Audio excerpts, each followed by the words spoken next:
Dentro de cada uno de nosotros hay aproximadamente 3.160 millones de pares de bases de ADN que contienen nuestra información genética y guardan nuestros secretos biológicos más profundos, incluidos los más oscuros. De hecho, algunos estudios aparentemente han encontrado pruebas de que, no hace mucho tiempo, gran parte del mundo conocido estuvo plagado de sangrientos conflictos que fueron tan brutales que sus ramificaciones han durado hasta hoy. La mayoría desconoce por completo estos posibles eventos, que podrían representar el primer conflicto global que experimentó la humanidad, ya que se extendió por gran parte del mundo habitado. Es decir, la violencia fue casi universal y la huida imposible. No tan seguido encontramos pruebas de un conflicto tan destructivo, y mucho menos a través de nuestro propio ADN, pero eso es, supuestamente, lo que ocurrió después de que los investigadores analizaran los genomas de las poblaciones modernas y encontraran evidencia de un cuello de botella genético muy marcado. Ahora bien, los cuellos de botella se producen cuando una población experimenta un descenso drástico en número, lo que resulta en una menor diversidad genética, y es algo común en la naturaleza. Incluso los seres humanos han soportado más de uno, como uno particularmente mortal y famoso que tuvo lugar hace aproximadamente 900.000 años, debido a los exabruptos de la madre naturaleza. Pero aquel de que estoy hablando y que estos investigadores identificaron fue mucho más reciente y aparentemente culpa nuestra. En concreto, un equipo examinó las secuencias cromosómicas de los humanos contemporáneos y observó indicios de una enorme caída de la diversidad genética hace tan solo unos miles de años, durante el Neolítico tardío, en el Viejo Mundo, es decir, Europa, Asia y el Medio Oriente, lo que sugiere que mucha gente murió con relativa rapidez. Ahora bien, cualquier evento natural que afecte fuertemente a una población podría considerarse como responsable de esta misteriosa extinción, pero lo extraño es que el cuello de botella solo se observó en la diversidad del cromosoma Y, que es exclusivo de los hombres y heredado de padre a hijo, mientras que en el ADN mitocondrial transmitido a través de las mujeres, los investigadores no encontraron una caída equivalente en la diversidad. En otras palabras, algo había sucedido que claramente afectó a muchos hombres, pero no a tantas mujeres. Esto llevó a los investigadores a concluir que un conflicto bélico podría ser la explicación, ya que si el culpable hubiese sido una erupción volcánica, un evento climático severo o una epidemia, entonces esperaría que la caída en la diversidad genética fuera más o menos igual entre géneros, no que afectara solo a uno. Y en realidad, caída no es la mejor palabra para describir lo que ocurrió a los hombres. Es más apropiado decir que fueron diezmados.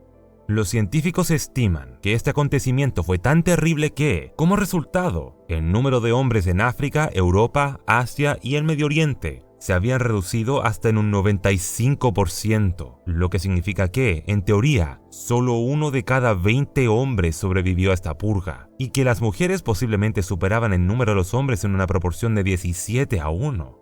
Ningún conflicto en la historia se acerca en letalidad a este porcentaje, ni siquiera la Primera o Segunda Guerra Mundial.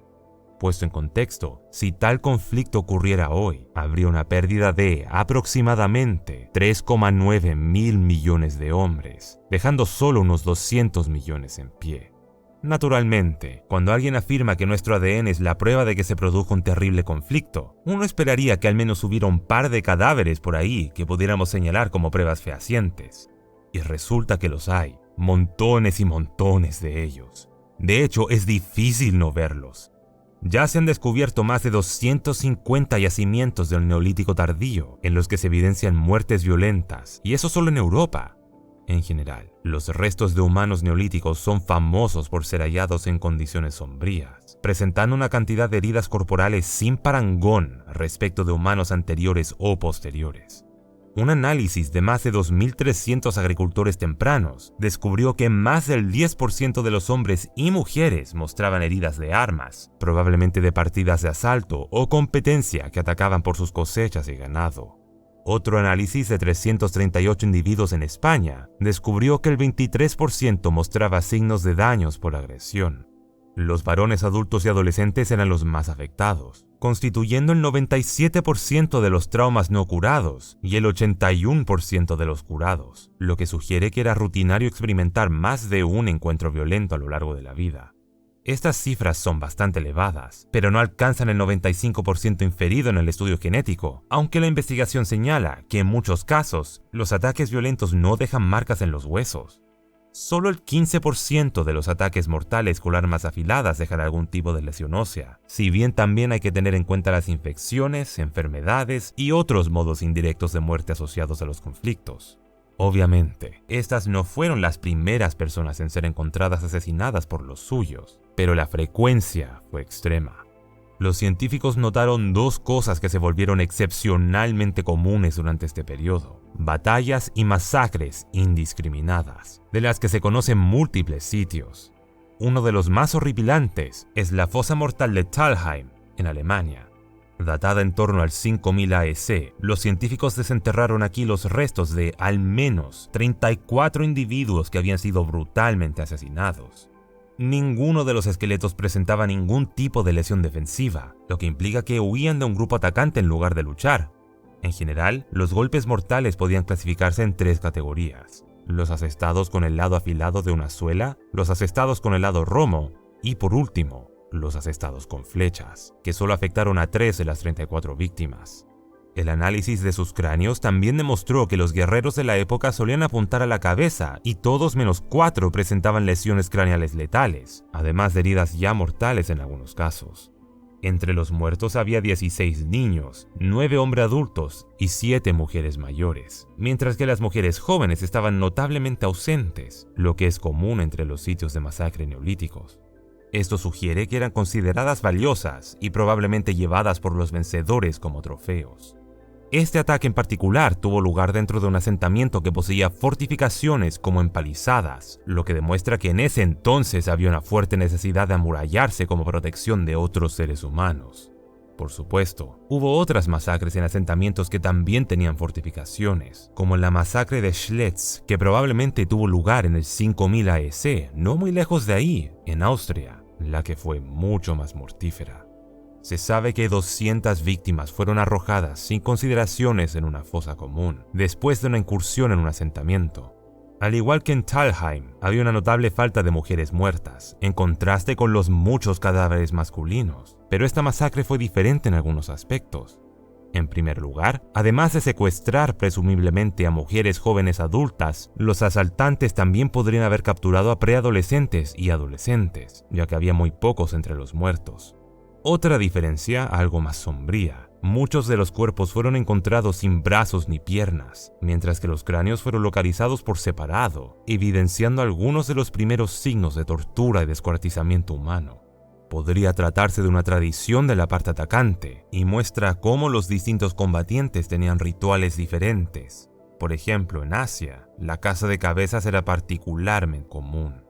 Otro caso conmovedor que demuestra aún más esto es la mayor fosa común prehistórica conocida, en Herxheim, Alemania, y ocurrió entre los años 5300 y 4950 AEC.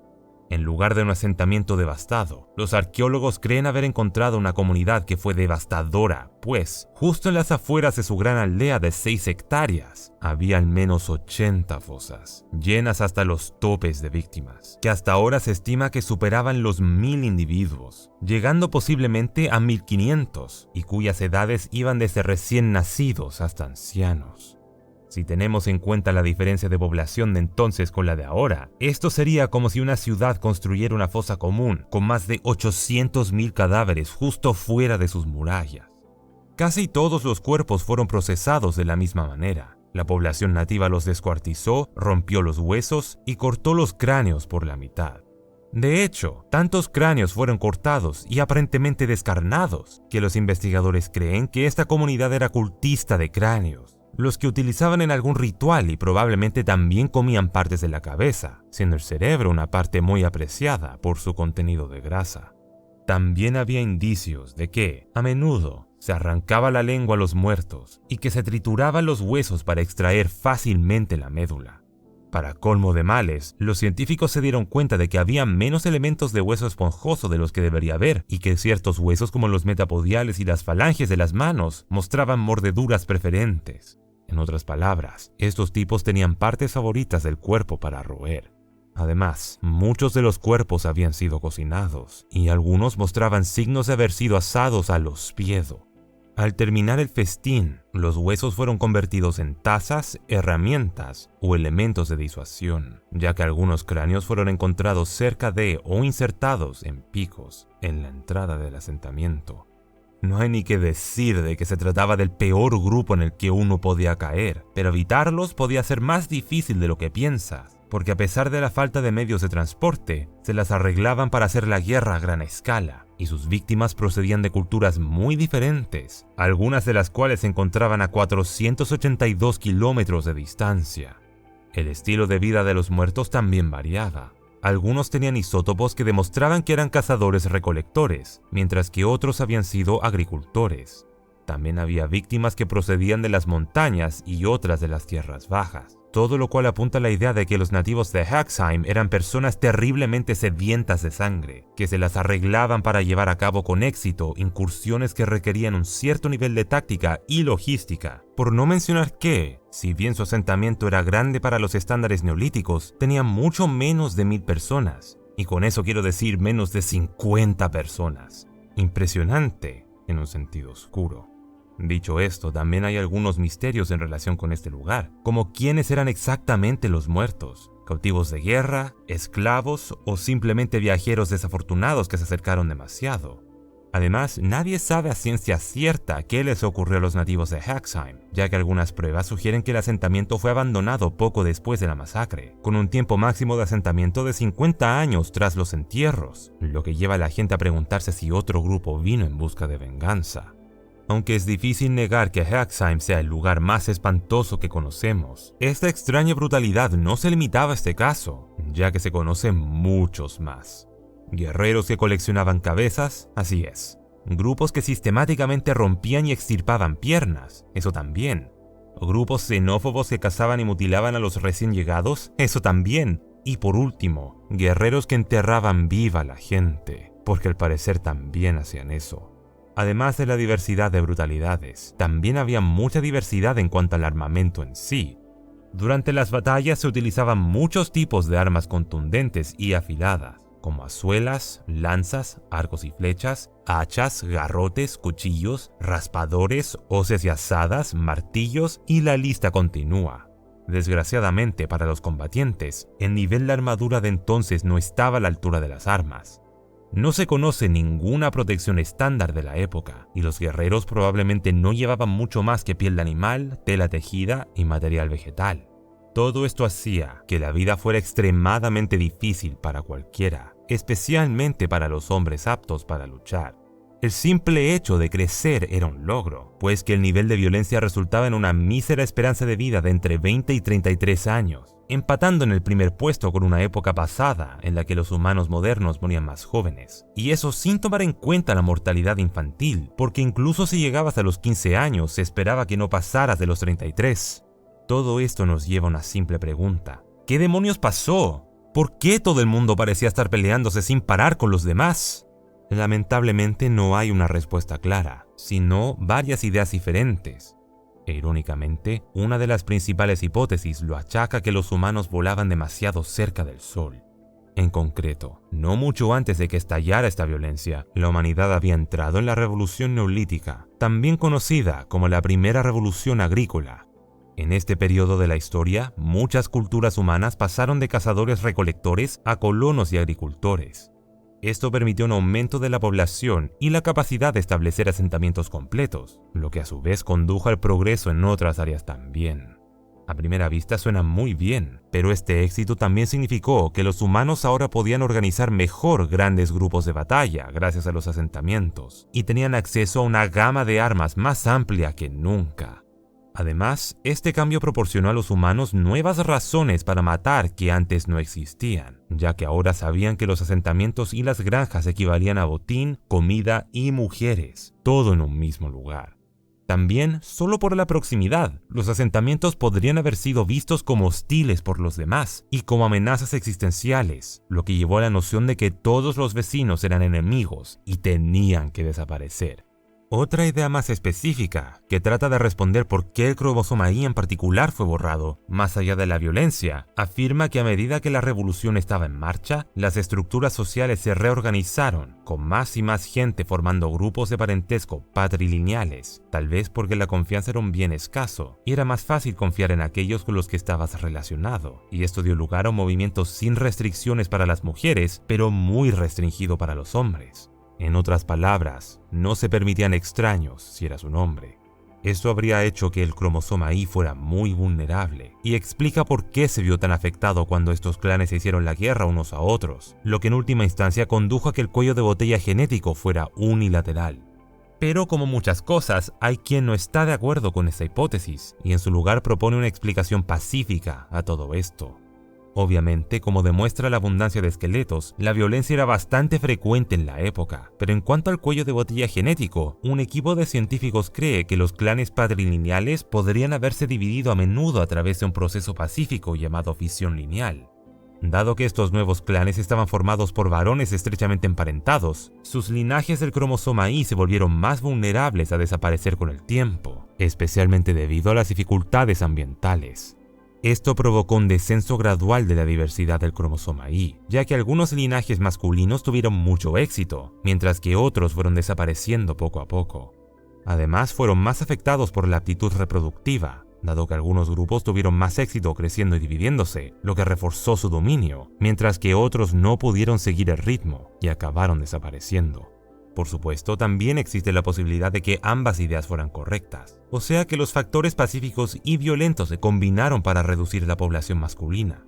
Sea como fuere, no se puede negar que algo ocurrió, y que al día de hoy el legado de este cuello de botella permanece, pues hay ciertas poblaciones que todavía no alcanzan los niveles de diversidad anteriores al cuello de botella, y si esto nunca hubiera ocurrido, es justo decir que las cosas serían un poco diferentes. Aún así, nuestra genética en general se ha recuperado en su mayor parte y ya no matamos al primero que aparece, así que eso ha mejorado, lo que nos lleva a una segunda pregunta. ¿Cómo terminó todo este derramamiento de sangre?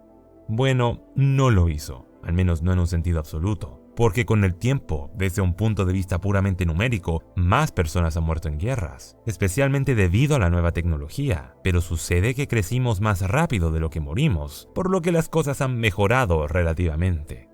Algún tiempo después, cuando se crearon sociedades más complejas y surgieron el comercio y la diplomacia, las cosas volvieron a enfriarse.